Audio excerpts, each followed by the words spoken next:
Ladies and gentlemen, welcome back to the Pawnstorm YouTube channel. I know it's been a little while since I posted last, but I want to bring you this video today, and I hope you enjoy it. This is going to be a pretty fun video, hopefully. I'm going to be going over the 10 top beginner/intermediate chess openings for, all playing strengths. So I'm just going to get right into it. Hope you all enjoy. Here we go. Number one, we're starting off with d4. So we're going to be starting out with the white pieces, d4. For me, I am a Queen's Gambit player, and I've always found this to be very effective with my own rating climb. So that's going to look like this. You're going to play d4. Your opponent plays d5. You can play c4. I've checked this on chess.com also. If they play d takes c4, it's already like a 56% win rate for white. So you're already doing pretty well after you play e4, which I do recommend you do. At this point, bring the knight out, get the bishops out. You can recapture the pawn, bring the knight out. Play very for the center. Just normal stuff like this. You can prolong the recapture of the pawn, but if they go here, you can go here, just to undermine the pawn. And if they take, you can go here. Actually, no, you don't want to go there because then they will take the pawn in the center. So sorry, you can go there, which is fine. So yeah, Queen's Gambit is a great one. Again, if they don't play Queen's Gambit accepted, they play Queen's Gambit declined. Catalan is a great alternative. Definitely recommend that. You can check that out. I made a video. You can check it out over here somewhere. Definitely recommend that. But besides Queen's Gambit, if they don't go for that, here's some other recommendations that I would go for. All right, next up on the d4 list, we have the Vienna Gambit. For we're going to be doing 5 for 5. So 5 for white, 5 for black. So second out of 5 for white, we have another d4, which is the Vienna Gambit, which looks like this. You gambit the f3 pawn. If they take, the main point of the Black Mardimer is to just get very rapid development for your bishops. Bring the bishops out, castle, and then launch an attack here on the king side, possibly. If you don't want to do that, if you don't want to, make your king unsafe, which I would get, then you can always just move your queen and castle this way. The bishop doesn't go like that. Sorry, it goes like that. You can also castle queenside. This has been played many times and in many different ways. Again, the main idea of this is, first of all, to gambit the pawn on e4, and if you try to hang on to it, I will say this, it's already technically a gambit because you've given away the pawn on e4. You don't really have to do the pawn on f3 if you don't want to, but you can if you want. I mean, you get the pawn back, but this does leave you a little bit open. So if you're a little bit hesitant to do that, I will, that's totally fine. You don't have to do that right away. You can always do that, if you're more comfortable with doing just the one on e4 and then playing, I don't know. If they play knight to f6, you can play bishop to e3 or something, and take it back like that. There's a lot of different ways you can do it, but again, Black Mardimer has been played many thousands of times, probably online and over the board. So pick your variation. And again, if you want to go just with the sacrifice on e4 and not with the one on f3, you will be taken back with the pawn, of course, or with the knight. But basically just going for rapid development here, and if they take you here, that's fine. And if they come in, it's pretty easy to defend it, I would say. You could play queen to d3, it's fine, I guess. But the main point here at the beginning is you just get very rapid development. You can castle very early, and it usually turns out very well for me, especially when I do play this. So that is opening number 2 with the white pieces, and let's get on to opening number 3. Alright guys, opening number 3, we're going to be moving on to e4 now, the e-pawn openings. The e4, e5 openings I would say are the more popular. Maybe they're probably the most popular of all the openings for the white pieces, but again, there's so many different openings to begin with, but again, there's so many different variations, so it's really hard to nail down like the few that are really good. Again, we have 3 left in the white. Yeah, or hang on, let me see, 2 or 3 at least. I think we're on the 3rd one, so we got 3 left. But it's hard to nail down, 3 good ones. But I kind of have to go with this one. This is the Ponziani. This is a great one that I've found when I play e4 against people my rating. So it goes like this. So you go e4, and your opponent has to go e5. You go knight to f3, knight to c6. Again, this variation you see, e4, e5, knight f3, knight c6. This is the most common setup ever when you play e4, e5 at all levels. So this variation, this setup has been played more than any other setup. Just a fun fact. And then the Ponziani goes, actually no, whoops, this is the wrong, no, it is right. Sorry. You play c3. And at first you're thinking like, okay, it's pretty easy to do something about that. I mean, you could strike back with d5, but actually it is rather hard to do anything about that. Because I mean, even if you go knight to f6, your opponent can still go. Sorry, knight to f6. Your opponent, you as white, you playing white can still go here, and if they take, you go here. Even if they take you, you can still go here, and it's actually pretty hard to. I mean, they can get in, of course, but I mean, you can just attack them. And it's pretty hard to do anything about that as black. Again, with white, being down a pawn, you still have to be kind of careful. And there are some tricks as well. Let me see if I can just get back here for a second here. Again, in this variation, you go c3. They don't play knight to c6, knight to f6. You go c3. They go bishop c5, which again is probably one of the worst moves you could probably play as black, because you just go d4 as white and you just have this huge center. And if you go here, they just have to move their bishop. I mean, they can check you or whatever, but I mean, you can just, I don't know, go here, and then you just have a huge center. You can play d5 like the computer says. You're doing great. And that's just one idea of that. There's, again, the Ponziani is made to be like, it's supposed to be like this is the way I see it. I don't know if other people would disagree or what, but for me personally, I would think of the Ponziani like a buffet. So you pick what you pick certain things, and you kind of put them together and see how they work first before you go serious with it. You want to see, first of all, how it works, put different parts of it together, put certain moves in certain places and things like that, depending on how your opponent plays, but also depending on what moves you've seen the most success with, what moves you've seen the least success with. So just try that. If you do want to try the Ponziani, I do very much recommend it. With e4, if you are an e4 connoisseur and player, I do recommend the Ponziani. It's a great opening weapon, because people don't really face that. With e4, e5, they're thinking, oh yeah, you're gonna play blah, you're gonna play Ruy Lopez, you're gonna play an Italian, you're gonna play the Scotch, blah, whatever. But no, actually the Ponziani is quite good, because people don't really people aren't expecting you to do that. So just give it a try. And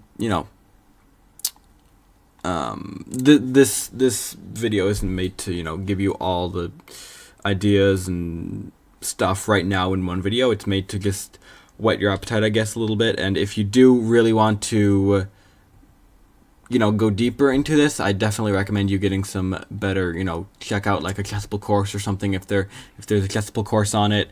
But definitely, if you want to check it out, definitely do that. I definitely would recommend that. All right, let's move on to the next one with the white pieces. All right, folks. So for this, we're gonna go back to e4. So we did some d4. We're gonna do some more e4, a couple more. This opening with e4 is kind of a fun one. It's kind of a different, I would say, major sideline. It's a Sicilian opening with the white pieces. It's called the delayed wing gambit. Now, if you've ever seen the wing gambit, it looks like this. And the point is, you just, I think it's like, I don't know for sure. I don't know how the wing gambit goes. I'm sorry, I don't know. But for the delayed wing gambit, it looked like this. So first, you're going to play a3. And so your opponent is kind of like, what? What are they doing? Like a3? What am I supposed to expect here? And that's what's so good about this, I think. It kind of takes them out of the comfort zone first, but like it also kind of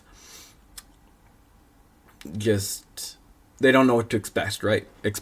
So if they play knight to c6, you're going to hit them with b4, and they do this, and they're like, oh, what a dummy. I mean, I just won his pawn. I'm fine now. But then you go c3, and they have to move their knight back. Again, a6 is bad because you just take and you ruin their pawns. They go back to c6, and now you go d4, and you're like this, and now you just have this huge center now. I mean, just look at this. You're just dominating, right? You're dominating easily. You're dominating in the center. You're going to get the light square bishop out. You can trade for the knight, and you're down a pawn, but your opponent does not feel it. Your opponent does not feel that they're up a pawn, right? So, I mean, this one is really fun. I have had some great success with this one in the past and whatever. But, I mean, this one is really kind of a fun one. And, again, if they play knight to d6, they're just losing, of course, because of the fork. But here, and you can play here, they castle, you can go here, whatever, you push, you rip open the center, you take, you do whatever you need to, you just rip the center open, and black is not feeling the pawn advantage, like I said before. And if you play this right, you can have some very nice, very good success with this. So check that out. Very fun one for the white pieces, e4. Again, like I said before, with the Ponziani, you can kind of play this, you can kind of play it by ear. So you can kind of see what works, see what doesn't work, kind of tailor it to what works and whatever. And then just, have fun. That's what the main thing is. Just enjoy it, have fun with it, and, just do your best and whatever. But, yeah, this is a fun one. This is one that is just, you see so many openings videos with like the Ruy Lopez and the Italian and all these, 400-year-old openings and stuff. But the delayed wing gambit is, I'm not an expert of it, but I would say it's more modern. It came out maybe, 25 years ago. I have no idea. Not a super long time ago, but it's not a very, I don't think it's very studied. I mean, at the top level it's studied, but it's a fun one. I think it's just a fun opening to play. So check that out. If you are an e4 player, definitely check that out. I've had some fun with that one. Now we're going to move on to another one that should be pretty fun as well. So let's just get rid of that one. Alright, folks, as we're finishing up the white pieces overview, I've got one more opening to show you. This one I don't play as much, but I wanted to show it because I know it's been popularized by other content creators. This is the Vienna Gambit. The Vienna opening is with the white pieces, but the Vienna Gambit is a particular section of the Vienna opening. So I'm not going to spend a super long time on this just because I don't really know it that much, and I haven't really done a lot of information study on it. But if you guys want me to do some study on it, you can just I'll maybe make a video in the future, I don't know. But this is an e4 opening, so it goes e4, e4, e5, and you're gonna go knight to c3, and the point is after knight to f6 you're gonna go f4, and you want them to take, and then you go e5. And now black can only move the knight back because all of these squares are covered here, right?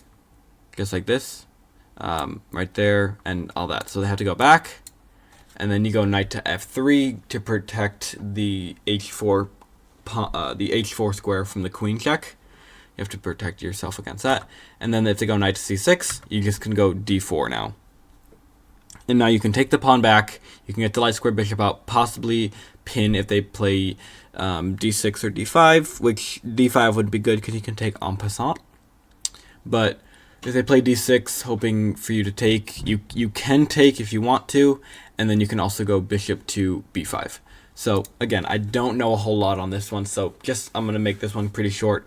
And if you want to learn more about it, go check out some videos of some top grandmasters, top players who play this. This is in the repertoire, and go check it out. We're going to be flipping the board now, and we're going to be looking at some openings from the black side. So let's do that right now. There we go. Okay. Here we go. We're going to be starting out with openings against d4. What I have found to be very reliable now is I play knight to f6, and I play the King's Indian. The King's Indian for me has been very, what's the word?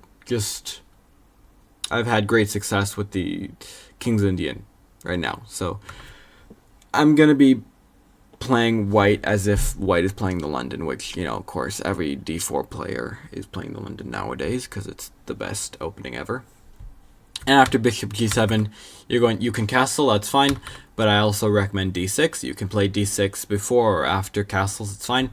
But the point of this is, and the way I like to play it is, I like to first get my bishop out, and then you can make the trade if you'd like, and then I want to either you don't have to do this now. You can leave the bishop and play knight to d7.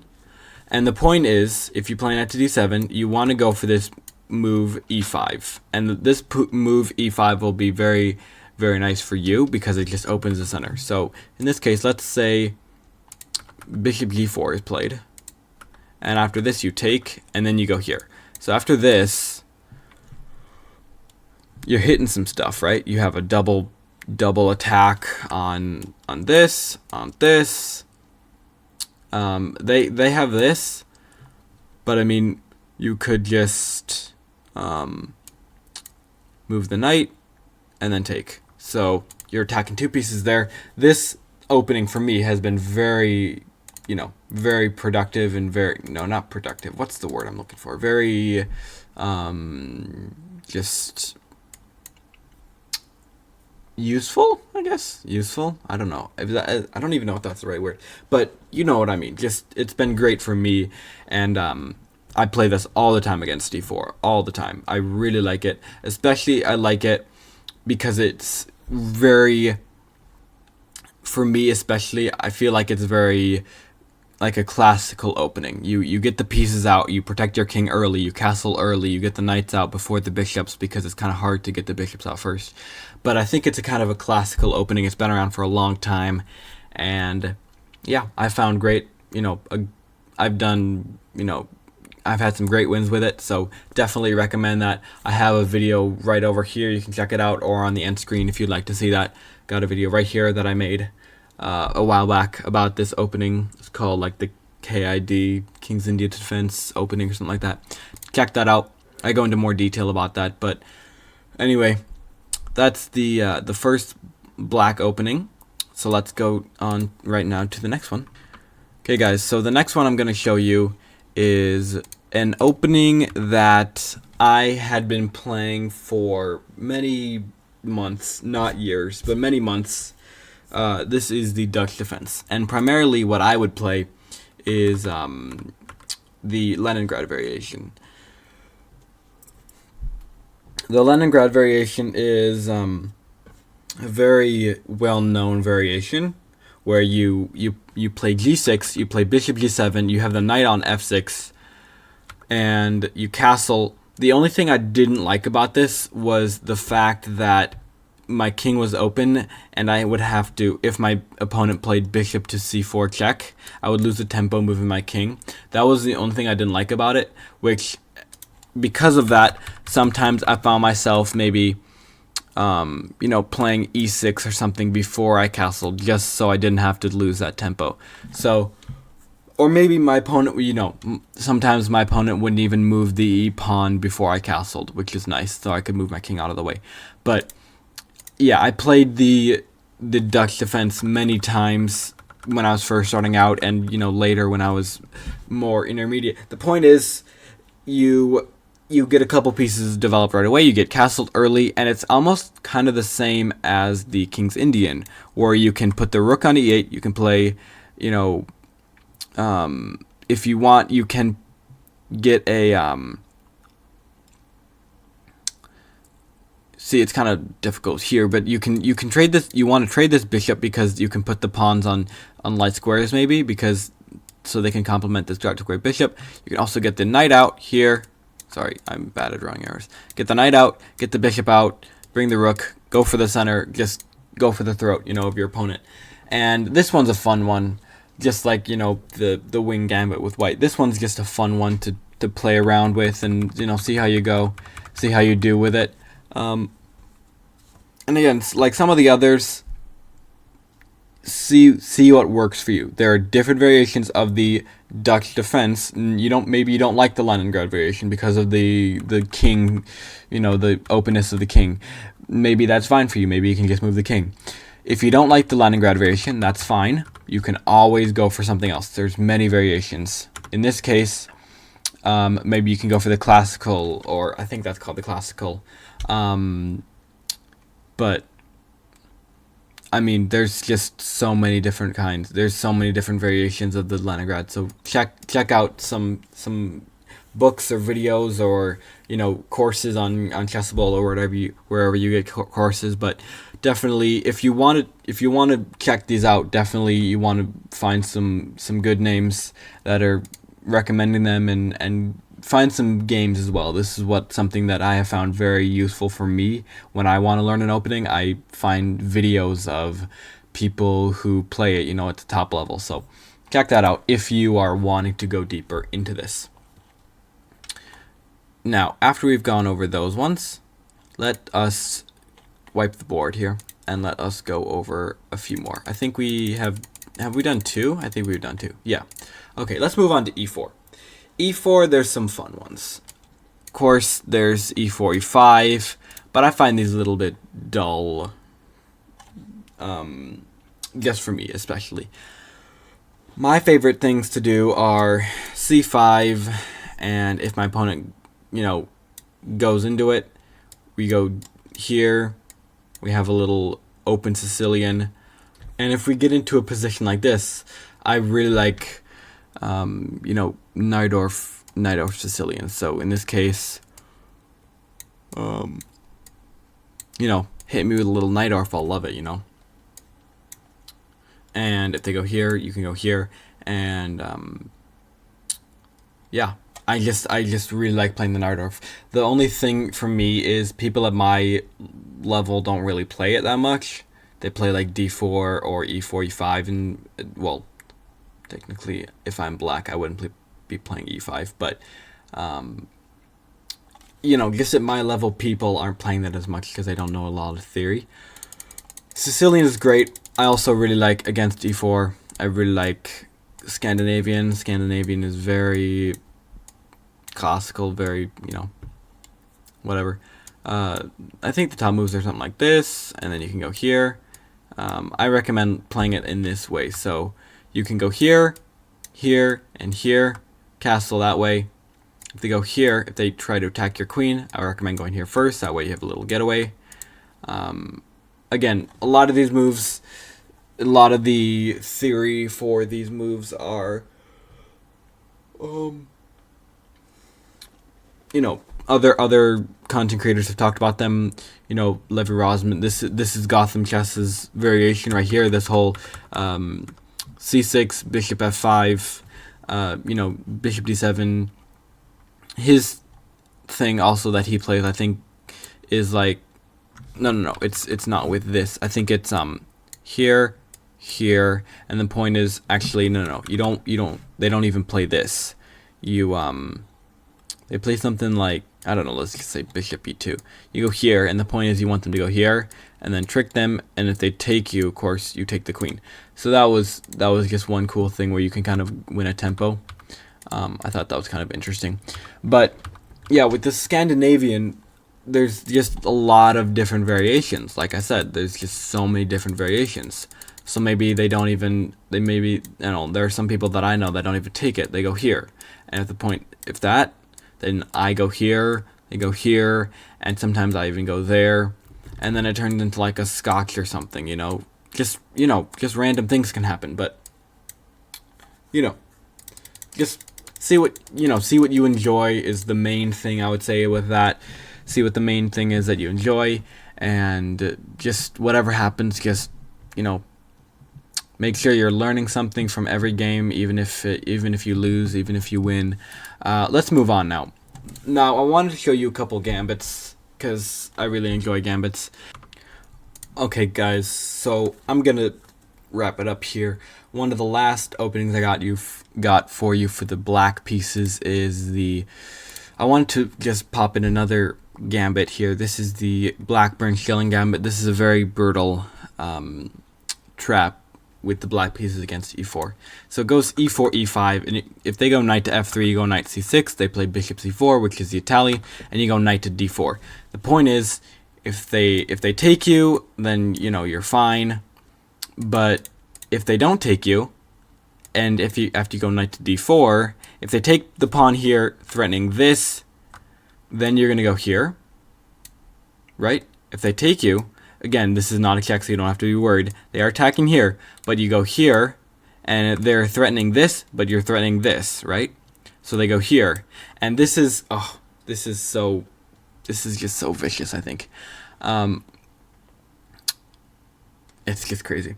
You go here, check, right? They don't want to block with the queen. They can't move the king. They block with the bishop, and then you mate them right here. And this is just like, oh, it's such a crazy cool trap that you can hit them with. I think it's just so cool, because like they're just not expecting it, right? This also, I don't even know the amount of times that this is actually played, but again, definitely you should learn more about the Blackburn Shilling. Very vicious, very, very fun trap. But anyway, that's going to wrap it up for this video, I think, guys. Hope you all enjoyed. Again, check out those videos that I mentioned. Check out the links in the description. Thank you all for watching. Make sure to subscribe to the channel and like the video. You can subscribe over here. Check out the video recommended right here. And I'll see you guys in the next video.